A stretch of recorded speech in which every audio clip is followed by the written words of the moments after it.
Bentornati a Football Benchmark, bentornato Andrea Sartori, Global Head of Sports di KPMG. Ciao Luca, buonasera ai telespettatori. Oggi il tema è particolarmente interessante, cerchiamo di essere il più chiari possibile perché parliamo del fair play finanziario e dei casi Inter e Roma che stanno uscendo, sono appena uscite dal settlement agreement imposto dalla UEFA. Per cercare di capire che cosa hanno dovuto fare e come sono uscite di fatto dal fair play finanziario, dagli obiettivi che erano stati dati Inter e Roma, cerchiamo di capire quali sono gli obiettivi del fair play finanziario. Perché gli obiettivi del fair play finanziario, Andrea, correggimi se sbaglio, sono fondamentalmente due.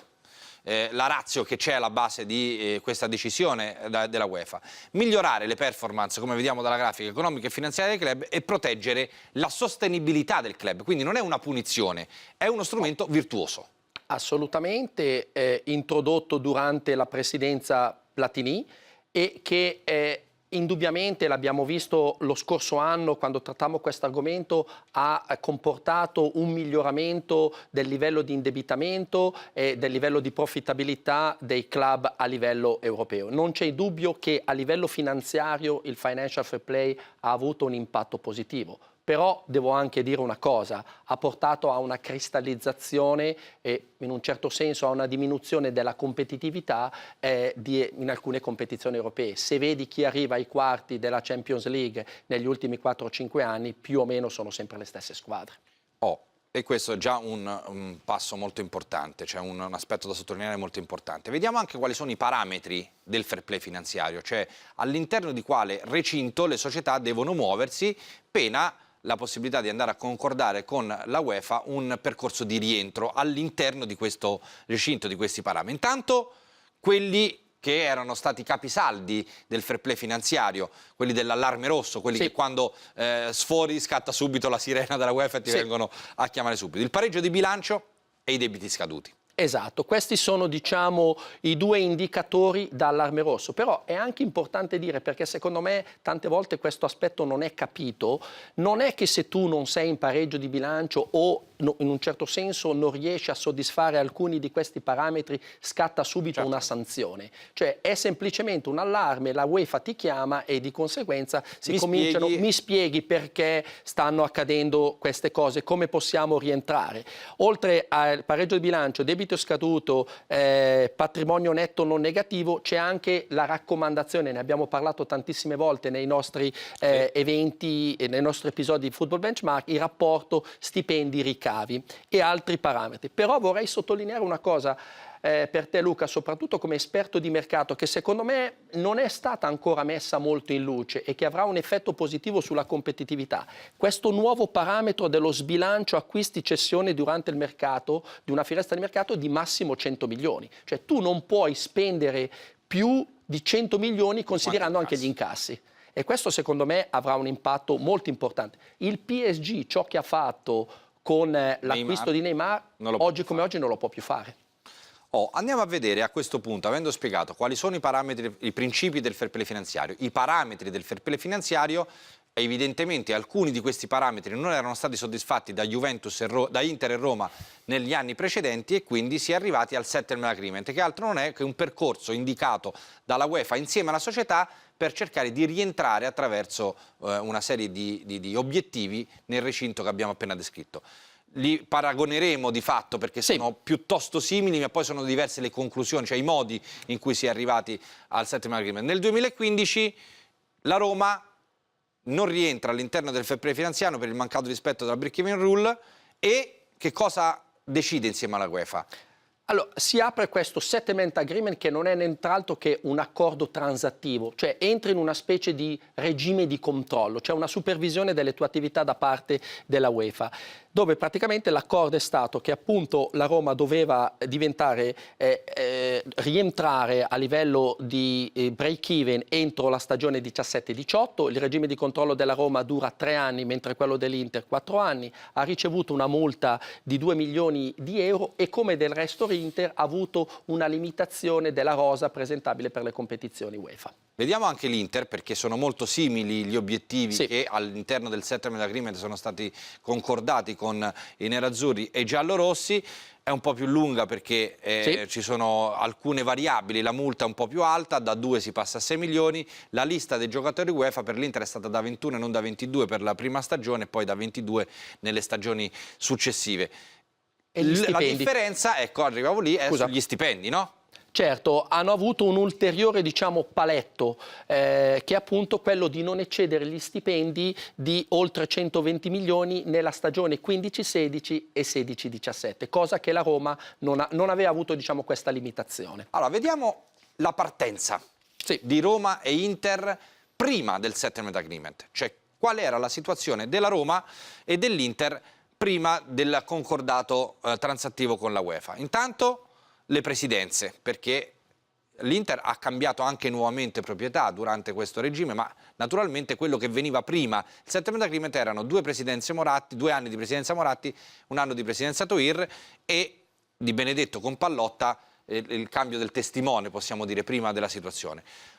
I ricavi operativi che avevano le squadre, l'Inter, se non vedo male, correggimi anche in questo caso se sbaglio, andavano calando i ricavi dell'Inter dal 2011 fino al 2014, erano invece leggermente in ripresa quelli della Roma. Importante capire soprattutto la perdita ante imposte e il rapporto stipendi-ricavi. Sì, allora, l'Inter ha giocato l'ultima Champions League, prima di quella di quest'anno, nella stagione 11-12, ultima stagione di Moratti. La Roma in questi 3 anni messi in luce dalla grafica non ha mai partecipato a nessuna competizione UEFA. Quello che possiamo vedere è come l'Inter abbia avuto un decremento del rapporto stipendio-ricavi da 83 a 71 e abbia anche le perdite. Nell'Inter c'è un anno un po' particolare che è l'anno 13-14 in cui addirittura fa un profitto di 33 milioni ma è relativo a una riorganizzazione, ristrutturazione del debito, ed è una cosa di più, direi, straordinaria e contabile. Per quanto riguarda la Roma non è mai riuscita in questi 3 anni ad abbassare di molto il rapporto stipendio-ricavi e ha sempre avuto delle perdite al di sotto di circa dei 50 milioni, comunque abbastanza consistenti. Vediamo cosa è successo invece all'interno dei 3 anni del settlement agreement, cioè come è riuscito a modificare quei dati che abbiamo visto prima l'Inter e la Roma nei 3 anni di accordo con la UEFA. Intanto le differenze più importanti che possiamo vedere, se vi ricordate i dati della schermata precedente, sono relativi alle percentuali stipendi-ricavi, per entrambe, perché si sono abbassate notevolmente. Il dato a cui facevi riferimento tu della ristrutturazione del debito lo ritroviamo nel 14-15 per l'Inter. Esattamente, in cui praticamente da una situazione di un profitto nella stagione precedente si passa ad una perdita di 139 milioni. Però devo dire che c'è un dato molto importante e se vedessimo i dati dell'Inter sulle 7 stagioni, perché ci sarà la stagione 17-18, c'è una chiarissima diciamo linearità delle performance dell'Inter, cioè i ricavi stanno aumentando e il rapporto stipendio-ricavi sta costantemente diminuendo. Non è il caso della Roma, che però in un certo senso è un po', come posso dire, sbalzata nella stagione 15-16 perché ha partecipato alla UEFA Champions League, di conseguenza i ricavi sono aumentati, gli stipendi non di molto, è uscita, non ha partecipato nella stagione 16-17 ma avevi ancora degli stipendi alti e di conseguenza ritorni all'83%. Ciò che la Roma ha fatto però indubbiamente ha abbassato le proprie perdite in questi 3 anni che stiamo analizzando. Come, magari non si vede dai dati, ma l'Inter, ne abbiamo parlato anche nelle puntate precedenti, ha aumentato molto il commercial e quindi è riuscita ad aumentare il fatturato della squadra, riuscendo così ad abbassare la percentuale stipendi-ricavi. Ma diciamo che le strategie del trading, quindi della compravendita a giocatori, sono state diverse per le 2 squadre. L'Inter è riuscita a rientrare nei paletti del fair play finanziario cedendo fondamentalmente per giovani o calciatori non centrali nel progetto, la Roma ha dovuto fare dei sacrifici.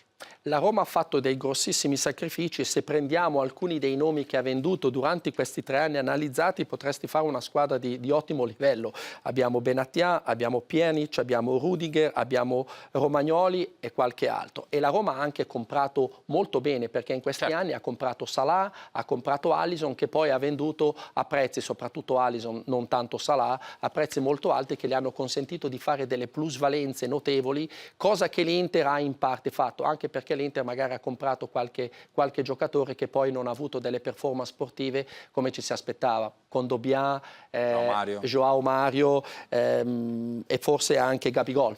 Certo.